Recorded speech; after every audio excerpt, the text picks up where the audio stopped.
안녕하세요, 원룡입니다. 안녕하세요. 남경엽 대표입니다. 대표님이 도와주시고 여러분들도 함께 도와주시는 월청가 원룡이 청약 가이드. 첫 번째 치고는 좀 잘 나온 거 아닌가요? 예, 만족합니다. 1000회만 넘어도 괜찮습니다. 네. 이게 1000회, 2만회 갈 거니까요. 그럼요. 네. 네. 지금까지는 휘발성이 강한 청약 분석 단지 위주로 좀 했다고 하면요. 이거는 조금 롱런하기 위한 언제든 꺼내봐도 괜찮은. 휘발성.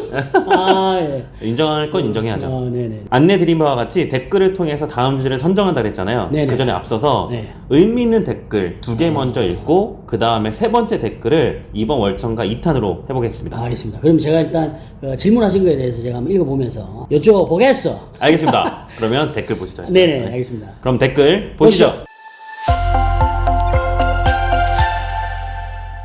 자, 지금 보니까요. 요런 질문이 있습니다. 뭐냐면 제가 한번 읽어보겠습니다. 좋은 영상 잘 보았습니다. 좋은 영상 잘 보았습니다. 좋은 영상 좋은 건 계속 이야기해야 돼요. 그럼요. 네, 한 가지 더 알려주셨어야 하는데 청약 통장을 사용해서 당첨이 된 통장은 해지하고 다시 청약 통장을 만들어야 한다는 사실부터 왜 또 만들어야 하는지를 먼저 말씀을 하시고 진행하셨어야 하지 않나라는 생각이 들었어요. 네. 좋은 말씀 주셨습니다. 네, 의외로 모르시는 분들이 계십니다. 요 표시가 있습니다. 어떻게 답변을 좀? 예, 맞아요. 한 번 당첨된 것은 네. 다시 평생 동안 또 당첨받지 못하냐 이런 생각을 그렇게 생각하시는 분들이 도로 많아요. 네, 맞아요. 은근 많습니다. 네. 그래서 정확하게 알려드리면요. 네. 일단 당첨된 통장은 바로 해지하지 마시고 동호수 나왔잖아요. 분양계약 하러 가잖아요. 네네. 분양계약서를 딱 받았을 때 네네. 그날에 해지하러 가셔도 됩니다. 분양 계약서를 받고 해지해라. 네. 만약에 그러면 너무 기뻐가지고 당첨되자마자 내가 또 해야지 하는 네. 식으로 해지하실 수 있잖아요. 그쵸. 그때는 어떻게 되나요? 망합니다. 이게 부적격이 날 수도 있어요. 맞습니다. 그럼 부적격 나고 네네. 통장은 해지했다. 나머지 무주택 점수하고 부양가족 점수 살아있는데 네네. 일반 가점으로 계산되는 청약 통장 가점은요. 네네. 예를 들어 15년 된 통장을 해지해버렸다. 맞아요. 17점이 날아가는 거죠. 맞아요. 이게 사실 어떻게 보면 우리가 보통 이제 이렇게 해서 많이 해자로 한 은행에서 해야 되니까 은행 가서 이야기하면요. 창구에 있는 직원이 또 자세히 알려줘요. 알려주는데 그래도 뭐 또 무뚝뚝한 창구 직원 만날 수도 있는 거 아닙니까? 그쵸. 기분이 그렇죠. 내가 기분 별로 안 좋은 창구 직원 해지한다고 하면 방금처럼 요런 거 확인하시는 이야기를 해줘야 되는데 이야기 안 하고 그래 해지하세요. 막 이러면 폭망이에요 폭망. 직원 복불복이다. 직원도 복불복이니까 필히 알고 대처하면 좋겠다라는 생각이 좀 드네요. 네. 자, 그럼 두 번째 댓글입니다. 요거는 또 약간 또 재밌는 질문인 것 같은데 요것도 엄청나게 보면 네. 당연히 상식인데 요런 것들도 좀 약간 헷갈리시는 분들이 있는 것 같아요. 네, 맞습니다. 뭐냐면 청약 통장 부모가 같이 갖고 가는 게 좋을까요? 그렇다면 어떤 이점이 있을까요?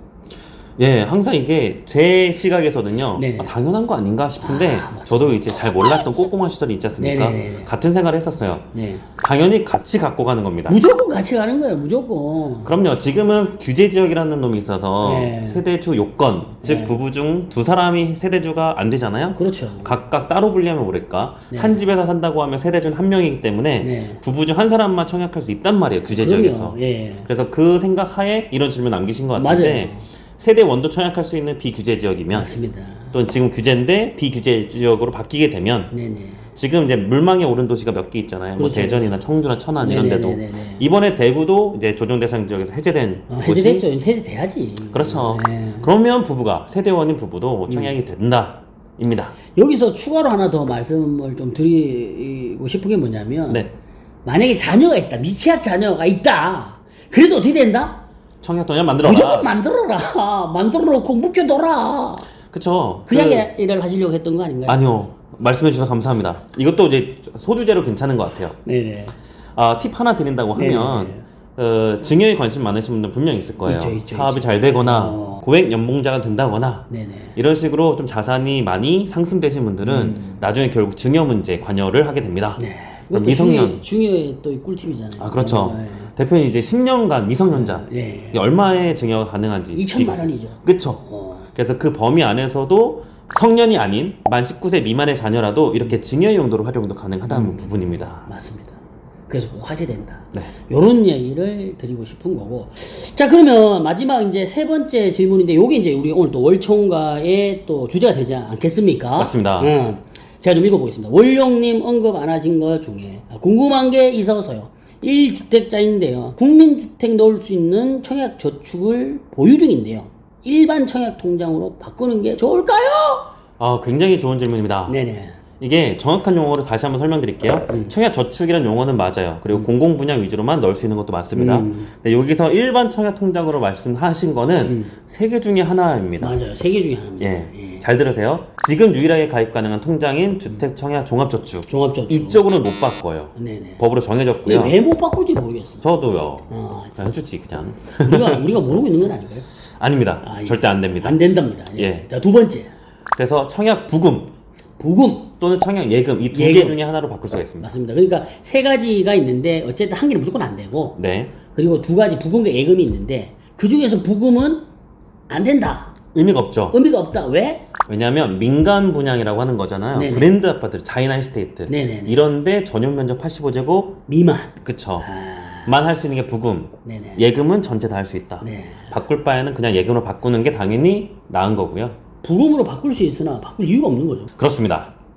그러면 청약 예금으로 바꾸는 게 좋냐라고 질문 주신 거예요. 네네. 지금. 그걸 우리가 해석해야 돼요. 해석해 드릴게요. 네네. 그러면 이건 오래된 통장이냐 비교적 짧은 통장이냐 구분이 돼야 됩니다. 기준이 필요하군요. 예, 기준이 필요해요. 그러면 여기서 질문 주실 때 몇 년치를 부었는데 네. 어떻게 해야 되나 이렇게 나왔어야 되는데 예, 그쵸. 우리가 가정을 해보자고요. 가정하겠습니다. 네네네. 정확하게 딱 가르마를 타드릴게요. 가르마. 네. 가르마.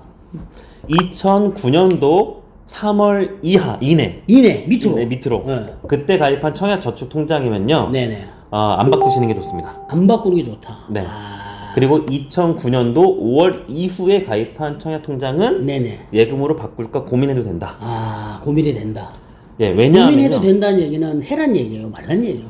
이것도 이제 본인의 상황에 너무 달라요. 아. 예를 들어서 월 10만 원씩 꾸준히 못 보는 통장이라고 하면 네네. 바꾸는 게 좋고요. 네네. 어차피 공공분양에서는 인기 지역은 나중에 설명드리겠지만 예치금 기준이라는 게 있는데 맞습니다. 미달이 나요. 아, 그러니까 여기서 잠깐 예치금이 뭐냐면 네. 월 10만 원씩 최대로 인정 납입된 금액이 매월 쌓였을 때 이걸 기준해서 많이 부은 사람한테 당첨 기회를 주는 것이 현재 공공분양의 당첨자 선정 방식이에요. 네. 그러니까 횟수와 납입 금액을 같이 보는 거죠. 그렇죠.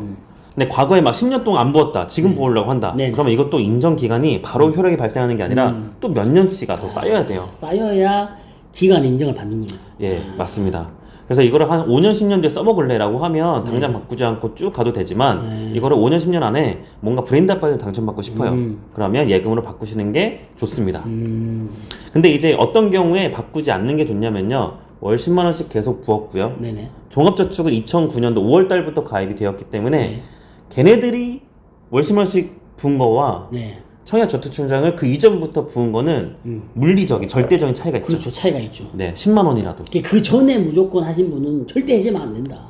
맞습니다. 네. 갈아타면 안 된다 이거잖아요. 네, 이것도 또 기준이 있어요. 만약에 자녀가 기준이 막 너무 3명이고 막 일반 가점 부양가족 점수가 예금으로 전환했을 때 막 70점이 넘어간다. 아. 그럼 바꿔도 되는데 대부분의 경우는 그게 안 되거든요. 네. 그래서 이게 계속 분파가 되는데 헷갈리시죠? 그래서 일단 가입 기간에 따른 걸 먼저 판단을 하시는 게 가장 좋습니다. 기본적으로. 네. 예를 하나 보여드릴게요. 네네. 왜 중요하냐면요. 작년 7월부터 12월 달까지 수도권의 3기 신도시 대상으로 사전 청약이라는 걸 공급했는데 사전 청약 그렇죠. 예, 그게 다 공공분양으로 했고요. 결국은 종합저축하고 청약저축가입자만 청약이 됐었습니다. 맞죠.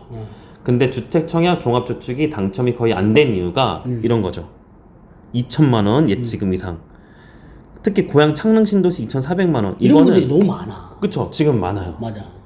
그래서 웬만한 이때는 청약 과열 시기였기 때문에 이렇게 컷이 높은 거고요. 지금과 같은 시대에 분양을 했다고 하면 한 500에서 600 정도는 빼도 됐을 만한 건데 그 기준이라고 하면요. 2천만 원 전후면 굉장히 높은.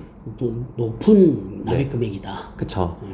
그래서 14년 이상 된 오래된 청약저축통장은 무조건 주택청약종합저축보다는 훨씬 우위에 있기 때문에 가지고 있어라 그냥. 예, 공공분양 저렴한 분양가에 당첨받기 원하시는 분들은 갖고 있어라. 맞습니다. 맞습니다. 이렇게 정리하면 어떨까요, 대표님? 아, 예. 네. 오늘 일단 여러 가지 이야기 나왔는데 약간 이게 기간이나 납입 금액 그리고 처한 상황에 따라서 좀 다르기 때문에 뭔가에 대한 정확한 솔루션을 딱 줄 수는 없지만 그럼에도 불구하고 일반적인 어떤 우리가 경우에 맞춰서 이야기를 한 거니까 그 정도로 좀 이해를 해주시면 좋을 것 같다는 생각이 좀 드네요. 아, 네, 개별적으로 궁금하신 분들은 항상 1대 상담 열려 있습니다. 네. 어떻게 1대1 상담해요? 유튜브 하시는 분들이 어떻게 1대1 상담을 해? 그러니까 유료죠. 어쩔 수 없죠. 아무튼 이제 요렇게 우리가 또 좀 월천가 오늘 댓글 2개와 네. 그리고 댓글을 통해서 또 우리 월천가 주제를 한번 찾아봤는데 요게요 제가 볼 때는 사실 이렇게 요런 어떤 우리가 휘발성이 많은 어떤 우리 상품 말고 정말 기본적인 네. 기본적인 내용에 대한 것도 상당히 중요할 것 같다라는 생각이 좀 드네요. 맞습니다.